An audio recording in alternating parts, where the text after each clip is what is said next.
নমস্কার বন্ধুরা, আজকে আমি আবারও চলে এসেছি আপনাদের জন্য ইয়েস নো একটি রিডিং নিয়ে। তো আজকে আমি 4টে গ্রুপ রেখেছি। অন্যান্য দিন যেরকম 2টো গ্রুপ রাখি, আজকে আমি 4টা গ্রুপ রেখেছি। তার জন্য 4টা কয়েন লিখেছি। তো পাইল নাম্বার 1 এর জন্য 5 টাকার কয়েন, পাইল নাম্বার 2 এর জন্য 10 টাকার একটি কয়েন, পাইল নাম্বার 3 এর জন্য 2 টাকার একটি কয়েন, আর পাইল নাম্বার 4 এর জন্য 5 টাকার একটি কয়েন। তো যদি কয়েন দেখে পছন্দ হচ্ছে তাহলে সেটাও করতে পারেন, কিংবা কার্ড দেখেও আপনারা ইনটিউটিভলি বেছে নিতে পারেন।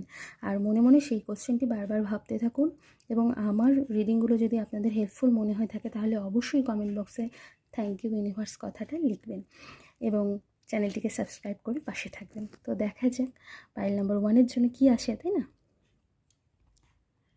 আচ্ছা, এখানে এসছে দ্য হ্যাংড ম্যান। দেখুন, পাইল নাম্বার 1 যারা চুজ করেছিলেন তাদের জন্য এই মুহূর্তে ডিভাইন বলছে যে যে জিনিসটার জন্য আপনি ওয়েট করছেন সেটার জন্য আরও একটু ওয়েট করে যেতে হবে। এই মুহূর্তে শিওর হয়ে ইয়েস কিংবা নো কিছুই কিন্তু বলছে না। হ্যাঁ, তো একটু ওয়েট করে যান, নিজের দৃষ্টিভঙ্গিটাকে পাল্টান, হয়তো অন্য পথেও গিয়ে কাজটা হতে পারে, বা অন্যভাবে দেখুন বিষয়টাকে। ঠিক আছে, এটাই বলছে ডিভাইন। এবার দেখা যাক পাইল নাম্বার 2 এর জন্য কী এসছে। The emperor. ওয়াও, আপনাদের কোশ্চেনের অ্যান্সার ইয়েস। পজিটিভ থাকুন, পজিটিভ ভাবুন। পাইল নাম্বার 3 এর জন্য এসছে দ্য এমপ্রেস, এটাও ইয়েস। ঠিক আছে, খুব ভালো লাগলো, দুটো ইয়েস এলো। পাইল নাম্বার 4 এর জন্য the magician. Wow, super positive card. তো এই 3টে গ্রুপের জন্য আপনাদের কোশ্চেনের অ্যান্সার ইয়েস। পজিটিভ থাকুন, পজিটিভ ভাবুন।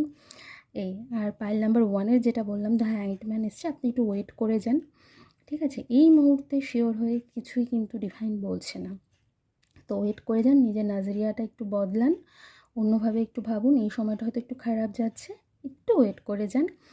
আর আগামী দিনে ভালো কিছু হতে চলেছে, মানে আপনার যেটা নিয়ে চিন্তা সেটা হয়তো সাকসেসও হতে পারে, পজিটিভ হতে পারে রেজাল্ট, কিন্তু এই মুহূর্তে সেটা বলা যাচ্ছে না। ঠিক আছে, তো এই ছিল আজকে আপনাদের জন্য রিডিং। আশা করছি সকলের জন্য হেল্পফুল হয়েছে রিডিংটি। Thank you.